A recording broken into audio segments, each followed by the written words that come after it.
तो martial master के पिछले एपिसोड में हमने देखा कि क्विंचैन पिल पवेलियन के अंदर बैठे हुए एक ओल्ड मैन के साथ शर्त लगाता है कि उनके सामने खड़ा एक पर्सन ज़ाओ रुई जो कि एक पिल रिफाइन कर रहा होता है, अगर उसने वह पिल रिफाइन कर लिया तो क्विंचैन उस ओल्ड मैन का डिसाइपल बन जाएगा और उस ओल्ड मैन की इंजरी को हील करेगा। पर ज़ाओ रुई अगर उस पिल को रिफाइन नहीं कर पाया तो उस ओल्ड मैन को 1 साल के लिए क्विंचैन का फॉलोअर बनना होगा। वहीं पर वह ओल्ड मैन सोच रहा होता है कि ज़ाओ रुई द्वारा बनाई गई पिल यहाँ पर कुछ ही टाइम के अंदर बनकर पूरी तरीके से तैयार हो जाएगी, जिसके बाद वह शर्त जीत जाएगा। तभी ज़ाओ रुई के फर्नेस के अंदर से एक काफी अच्छी खुशबू बाहर आने लगती है, जिसे सूंघते हुए वह ओल्ड मैन बोलता है, बच्चे अब यह पिल पूरी तरीके से रिफाइन हो चुकी है तो फ्री में यहाँ पर मेरा इलाज करने के लिए तैयार हो जाओ। क्विंचैन हंसते हुए बोलता है, तुम बस देखते जाओ यहाँ पर क्या होने वाला है। यह सुनते ही ओल्ड मैन काफी ध्यान से उस फर्नेस को देखने लगता है। तभी वह नोटिस करता है कि उस फर्नेस के अंदर एक जगह पर काफी ज्यादा एनर्जी इकट्ठा हो चुकी होती है और अब वह फर्नेस उस एनर्जी को कंट्रोल नहीं कर पा रहा होता है। इस वजह से वह ब्लास्ट होने के लिए तैयार हो जाता है और काफी तेजी से वहां पर कांपने लगता है, जो देखते ही ज़ाओ रुई अपनी पूरी पावर का यूज करते हुए उस फर्नेस को वहां पर शांत करने की कोशिश करने लगता है।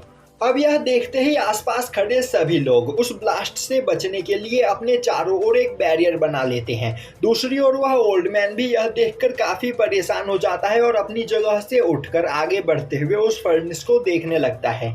तभी वहां पर बगल में बैठा हुआ एक पर्सन बोलता है, मास्टर ज़ाओ रुई आपको परेशान होने की कोई जरूरत नहीं, इस फर्नेस को संभालने में मैं आपकी मदद करूंगा।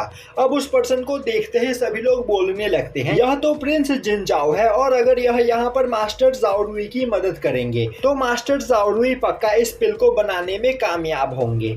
अब वहां पर ज़ाओ रुई और जिन जाओ दोनों ही अपनी पावर का यूज करते हुए धीरे धीरे उस फर्नेस को कंट्रोल में लाने लगते हैं, जो देखकर आसपास खड़े सभी लोग बहुत ही ज्यादा खुश होते हैं। वहीं पर ज़ाओ रुई जिन जाओ को थैंक्स करते हुए बोल रहा होता है, अगर तुमने आज मेरी मदद नहीं की होती तो अब तक यह फर्नेस ब्लास्ट हो जाता। तभी जिन जाओ बोलता है, मास्टर आपको परेशान होने की कोई जरूरत नहीं, मैं हमेशा आपकी मदद करने के लिए आपके साथ मौजूद रहूंगा।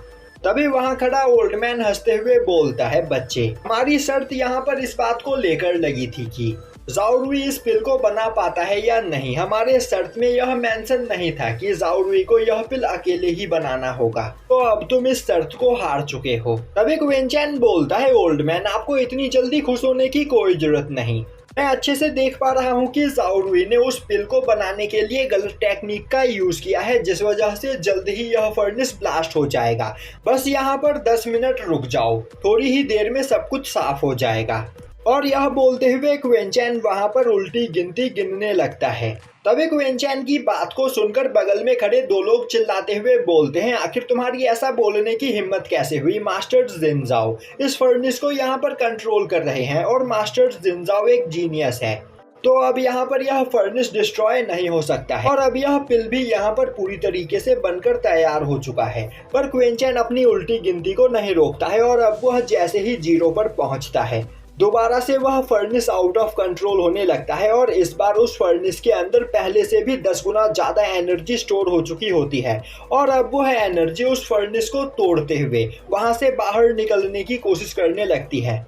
यह देखते ही जिन जाओ और ज़ाओ रुई दोनों ही अपनी पूरी पावर का यूज करते हुए उस फर्नेस को सप्रेस करने की कोशिश करते हैं, पर वह उस फर्नेस के ऊपर काबू नहीं कर पा रहे होते हैं। अब ज़ाओ रुई बोलता है, ब्रदर्स जिन जाओ थोड़ी और पावर का यूज करते हुए इस फर्नेस को सप्रेस करो। तभी जिन जाओ बोलता है, मास्टर ज़ाओ रुई आपने यहाँ पर इतनी ज्यादा गलती की है कि इस फर्नेस के अंदर काफी खतरनाक एनर्जी स्टोर हो गई है और अब यह फर्नेस जल्द ही यहाँ पर ब्लास्ट होने वाला है और इस ब्लास्ट में मैं घायल नहीं होना चाहता हूँ। यह बोलते हुए जिन जाओ वहां से भाग जाता है। अब जिन जाओ को भागते हुए देखकर वहां पर खड़े सभी लोग भी भागने लगते हैं। अब वहां पर मास्टर ज़ाओ रुई अकेले ही उस फर्नेस को संभालने की कोशिश कर रहे होते हैं और अब वह चिल्लाते हुए बोलते हैं, मैं ज्यादा देर तक इस फर्नेस को यहाँ पर नहीं रोक कर रख पाऊंगा, तो जल्द से जल्द सभी लोग यहाँ से दूर भाग जाओ। वरना इस ब्लास्ट में तुम सभी लोग घायल हो सकते हो। जो सुनते ही सभी लोग वहां से भाग जाते हैं, पर मास्टर ज़ाओ रुई के 2 स्टूडेंट वहीं पर अभी भी खड़े होते हैं और अब वह दोनों अपनी पावर का यूज करते हुए उस फर्नेस को सप्रेस करने में मास्टर ज़ाओ रुई की मदद करने लगते हैं। दूसरी ओर खड़ा ओल्ड मैन भी यह देखकर बहुत ही ज्यादा परेशान हो चुका होता है और अब वह बोलता है, मैंने शर्त लगाकर बहुत बड़ी गलती कर दी, और अब वह भागते हुए जाकर एक दीवार के पीछे छिप जाता है। तभी क्विन चैन बोलता है, ओल्ड मैन, तो क्या तुम अपनी हार एक्सेप्ट करते हो? तभी ओल्ड मैन बोलता है, ठीक है, मैं हार गया, तो अब जल्दी से यहाँ से भागो वरना तुम भी बुरी तरीके से घायल हो जाओगे। तभी क्विन चैन बोलता है, तो अब तुम मेरे फॉलोवर बन चुके हो तो तुम्हें डरने की कोई जरूरत नहीं। यह बोलते हुए क्विन चैन फर्नेस की ओर आगे बढ़ने लगता है। जो देखते ही वह ओल्ड मैन और वहाँ पर खड़े सभी लोग परेशान हो जाते हैं और मास्टर ज़ाओ रुई चिल्लाते हुए बोलते हैं, बच्चे आखिर तुम यहाँ पर क्या कर रहे हो?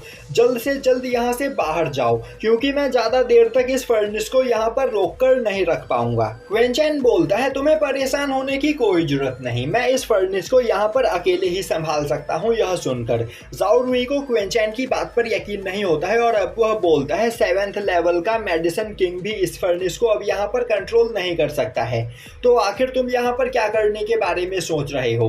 तभी क्विन चैन आगे बढ़ते हुए अपनी पावर को रिलीज करता है और अब वह अपनी थंडर ब्लड लाइन का यूज करते हुए लगातार उस फर्नेस पर अटैक करके उस फर्नेस के अंदर जमा हुई सभी एनर्जी को डिस्ट्रॉय कर देता है, जिससे थोड़ी ही देर में वह फर्नेस वहां पर पूरी तरीके से शांत हो जाता है। अब यह देखकर वहां पर खड़े सभी लोग बहुत ही ज्यादा हैरान हो जाते हैं और बोलने लगते हैं, आखिर ऐसा कैसे हो सकता है? आखिर इस पर्सन ने यहाँ पर किस तरह की टेक्निक का यूज किया? और यहीं पर यह एपिसोड खत्म हो जाता है।